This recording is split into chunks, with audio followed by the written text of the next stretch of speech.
Would I still move to Portugal in 2026? After 5 years here are my honest reflections on that question. And some of these are going to contradict each other. Some might sound negative, and some are going to sound like I'm talking about a completely different country. And that's exactly the point. Whether or not Portugal is right for you depends on what you're actually looking for, which is something that I had to figure out the hard way. So let me take you through my journey, the good parts, the parts I regret, the surprises, and most importantly, what I do differently if I were making this decision today. My journey started in June 2016 when something catastrophic happened. That catastrophic thing was the Brexit referendum. And I still remember that feeling viscerally, like part of my identity had been stolen from me without my consent. But at that point, it didn't feel real yet because the effects wouldn't kick in for years to come. But my European identity was very real because I'd studied for my master's in Belgium.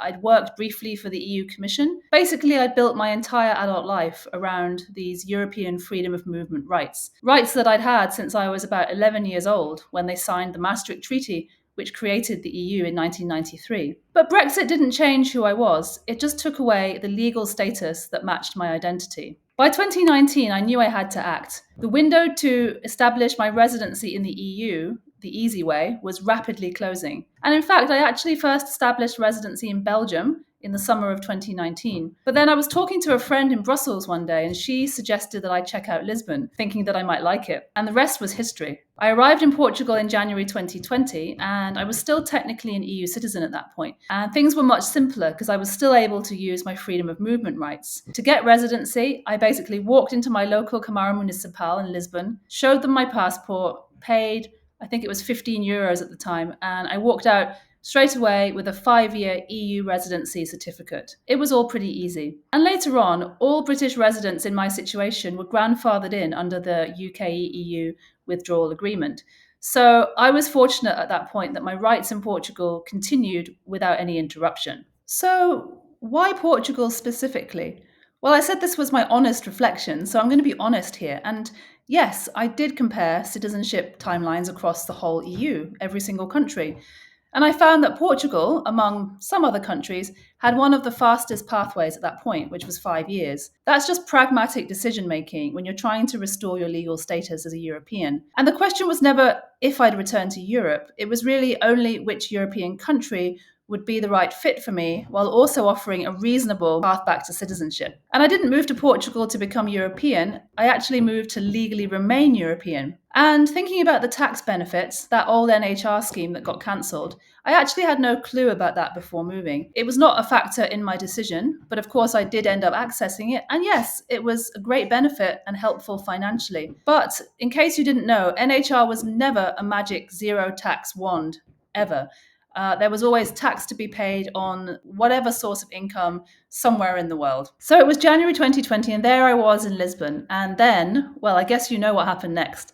A couple of months later, the entire world shut down because of the COVID-19 pandemic. So I endured a few months of this, and in November 2020, becoming desperate to escape yet another lockdown in Lisbon, I ended up coming to Madeira for what was supposed to be just a 2-week Christmas holiday. And at that time, Madeira was one of the last green zones in all of Europe. And Madeira's regional government had got this amazing system set up. Basically, they gave you a mandatory COVID test on arrival, and that was free of charge at the airport. And I still remember being shepherded into this row of little white tents for this quite uncomfortable COVID test up the nose.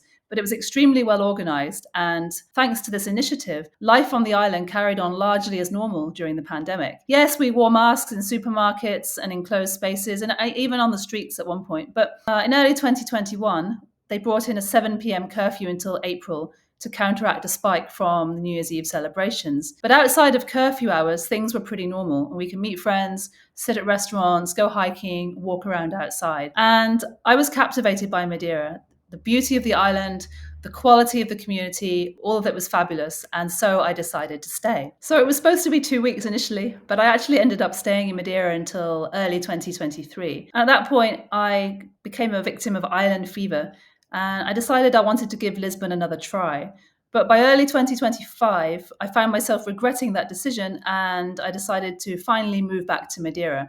And looking back, I probably shouldn't have left the island in the first place. So no place is perfect, and definitely not the place where I was born. But for me, Madeira just strikes this incredible balance. There's nature on the doorstep. We have organized hikes every weekend.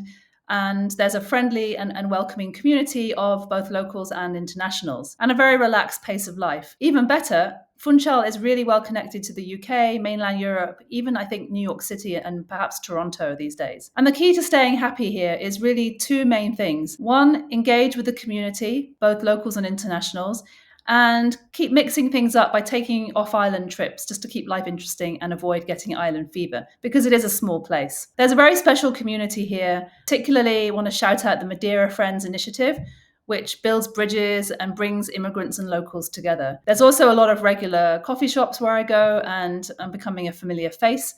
And I do my best to strike up conversations with my neighbours in my B1 level Portuguese. And perhaps it was the pandemic effect, but I felt really at home here within my first 2 weeks. And some of those bonds still endure to this very day. My social circle is a pretty great mix of people born and bred on the island and people from far away. English is still our common language, but I am working on my Portuguese, and ideally I would love to be fluent enough to interact with locals in Portuguese in social settings rather than just day-to-day simple interactions. But that's something to work towards in the future, and hopefully I'll get there. Speaking of Portuguese, I'm probably at around B1 level now. I passed the A2 citizenship exam last year. And should I be better after 5 years? Yeah, absolutely. I'd love to be. It's one of my biggest regrets that during the pandemic, I didn't really focus on studying. I didn't attend any classes because there was nothing in person. I could have done it online, but I wasted that time, and I do kick myself for it because I think I could be at a much higher level by now. There is a challenge in Madeira specifically, and other parts of Portugal, but particularly here. Locals do speak excellent English in Funchal, so it's hard to get into that total immersion environment. And I've noticed that sometimes when I try to practice Portuguese, people do tend to reply in English. And I get it. It's a tourist economy. People are used to speaking English to foreigners, and they're genuinely trying to be helpful. But it can be a little bit frustrating when someone like me is working hard to learn the language and try and become fluent. But as my Portuguese has improved, I've reached the point where I'm confident enough to politely steer those conversations back into Portuguese, perhaps saying that I'm trying to practice and asking them if we can continue in Portuguese. And usually it works pretty well. But I have to admit, there was a time a few years ago where I would not have been confident to say that. So I think you do have to reach a certain level of language to achieve it. And if you're a shy person, it's also more challenging. So if I could tell my 2020 self one thing when I landed in Portugal, I think it would be get to a language class from day one, even if it's online in the middle of a pandemic. So let's discuss the famous or infamous Portuguese bureaucracy. So when I first came in 2020 and 2021, I found the bureaucracy relatively manageable. There were no particular horror stories, at least for me. And somehow, in some ways, the pandemic actually made things more efficient because Portugal was quite good at implementing online appointment systems for stuff. But things have definitely gotten harder since around 2023-24. That's partly due to the launch of a new immigration agency, IMA, combined with a much higher demand from a growing number of immigrants. And here's a case in point. I became eligible for permanent residency under the withdrawal agreement in January 2025. And I thought it should be straightforward to apply for this, but I've actually been trying since January this year to get an appointment with IMA, checking their website, calling, emailing, but it's totally a wild goose chase. IMA is almost impossible to get in touch with at the moment. And this experience is extremely common in 2025. But, it's not affecting my daily life that much. I can still live here, travel, etc. But it is a bit frustrating knowing that I'm entitled to have this status because of the withdrawal agreement, but I just can't access the system to request it. Nevertheless, I'm sure we'll get there in the end. Let's take a quick look at the cost difference between 2020 and 25. So back in 2020, I rented a Lisbon apartment for, I think it was €750 for a reasonably sized T1 right in the city centre near Marques Pombal. But today, you'd probably be looking at paying a minimum of €1,200 for the same thing, probably more than that. And Madeira followed the same trajectory, really. In 2021, I paid €700 for a furnished 2-bedroom in Funchal Centre, including all the bills. But now you'd probably struggle to find a 1-bedroom in central Funchal for that price. So that's roughly a 60% increase in just 5 years. And These are prime locations. If you want affordability, it's worth looking at central Portugal or away from the coast, because you can still find affordable places there. The only place Portugal is really probably still a genuine bargain is the central interior regions of the mainland. Otherwise, housing costs have nearly caught up to other EU countries. But the biggest sticking point here is that salaries have nowhere near caught up.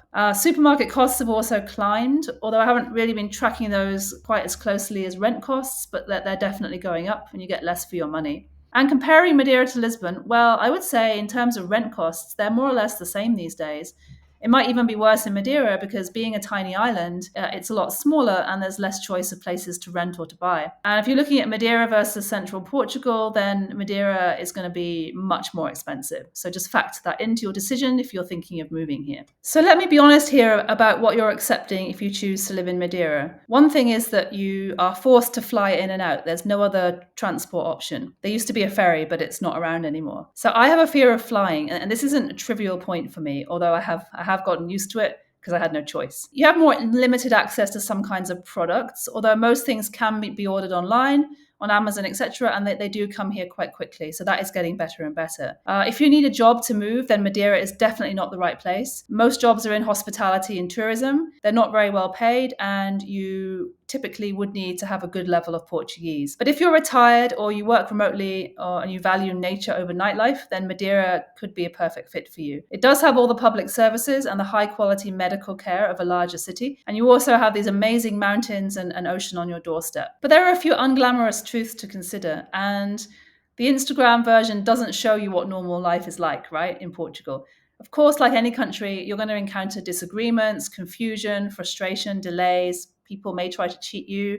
There'll be nasty people and nice people and everything in between, basically just like where you lived before. And I've lost touch with some of my UK friends, which is a bit of a regret. I wish I could spend more time with my mother. She still hasn't visited because she's also scared of flying like I am, but I'm working on persuading her. If we're talking about regrets, there were a few moments where I thought, what if I'd stayed behind and built my career in London? What could have happened? But honestly, I can't say I've questioned this decision to move to Portugal that much. But I do deeply regret not trying to buy an apartment in Madeira in 2021 when prices were much more affordable. And to be honest, yeah, that one really does sting. So let's get to the heart of it all. Would I still move to Portugal in 2026? Well, I submitted my citizenship application in March this year, and I'm now in the waiting period for it to process, which is probably going to be 2 years or even more. It's just basically a waiting game now. And the most involved part of this process was proving my language ability. I self-studied and I took the A2 CIPL exam, and I have another video here about that experience if you're interested in hearing about it. Right at the moment, there's talk of doubling the citizenship timeline of Portugal from 5 years to 10 years. And if that had been the case in 2020, then I probably would have looked elsewhere because my primary driver at that point was restoring my EU citizenship within a reasonable time frame. And 10 years is not really reasonable when there are faster options available. France, Luxembourg, and Cyprus all offer quicker pathways at the moment. But it's not just about citizenship. There's another equation at play here, and this is really crucial. After I got used to living here, Portugal exceeded what I was looking for beyond just the passport. Yes, I came for citizenship, but what I didn't expect was to find a place where I genuinely wanted to build my life in Europe. Yes, the timeline mattered for getting me here in the first place, but the quality of life is why I'm deciding to stay. And if somebody asked me today, should I move to Portugal primarily for EU citizenship, then my answer would be probably recommend looking at other options, especially if that 10-year timeline becomes reality. But if someone asked me, should I move to Portugal for quality of life, then my answer would be absolutely, if it fits what you're looking for. But let me be specific about the red flags here. If you're expecting like London or New York pace of life, forget it. You're not going to find that even in Lisbon. That's not what Portugal is about. And if you're expecting everything to be ultra cheap, also forget it. Portugal just isn't like that anymore. And if you're looking for career progression and you don't already work remotely, then Portugal's probably not the right place for you to move your career to the next level. If you're impatient and you get frustrated easily, you might struggle here. And that used to be me, but I have adapted. So what kind of people thrive here? Well, people who value community over convenience, people who appreciate a slower pace of life, and those who see access to nature as more important than career climbing and constantly buying more and more things. It's great for retirees with their pensions or those with passive income, or remote workers who can bring their income with them. So if you ask me today about alternatives to Portugal, this is probably what I tell you. If you just want to retire with good climate and passive income, then I'd suggest looking at Spain or France.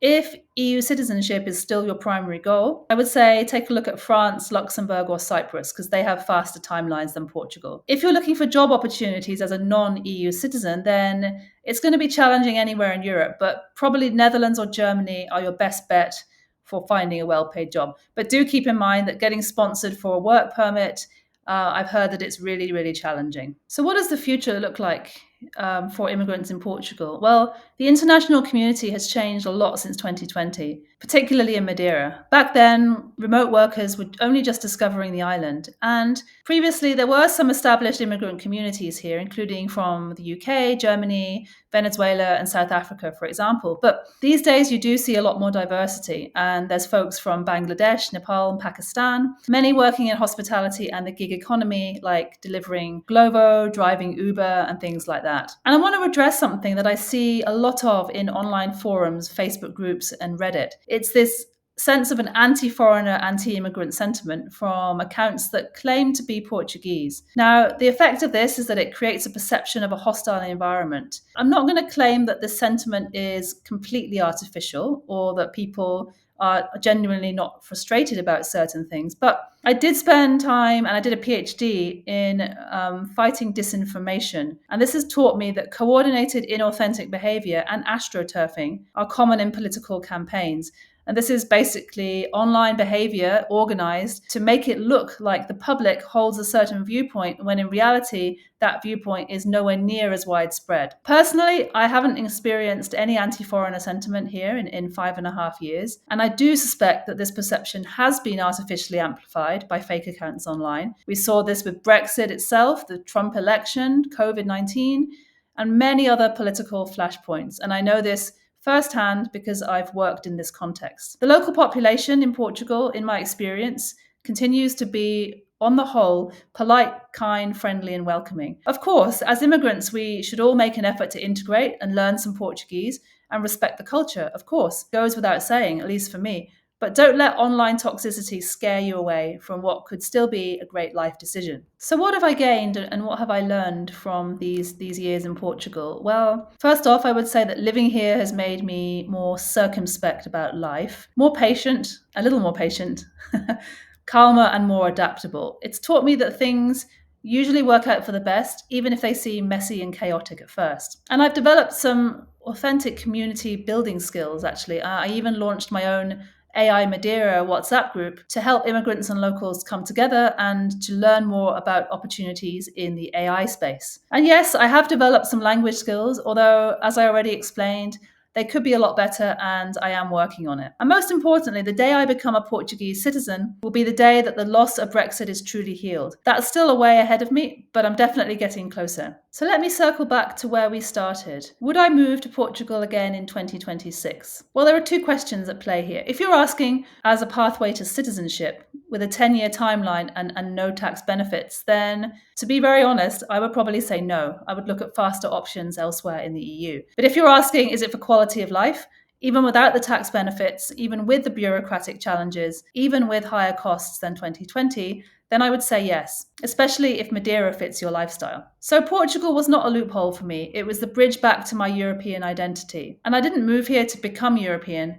I moved here to legally remain European, as I was to start with. But somewhere along the way, Portugal captivated me, and it became more than just a means to an end. It became home. Yes, the timeline got me here, but the life I've built is why I'm planning to stay. So in short, your answer to the question, should I move to Portugal in 2026, depends entirely on which question you're really asking yourself. And if you found this video helpful, I'd love to hear your thoughts in the comments. Are you considering Portugal? What's your primary driver? Is it citizenship, lifestyle, taxes, family, something else? Let me know in the comments. And if you want to see more honest reflections about life in Portugal and Madeira specifically, then feel free to subscribe to the channel and click like on this video to give it a bit of an extra boost. Thanks so much for watching, and I'll see you in the next one.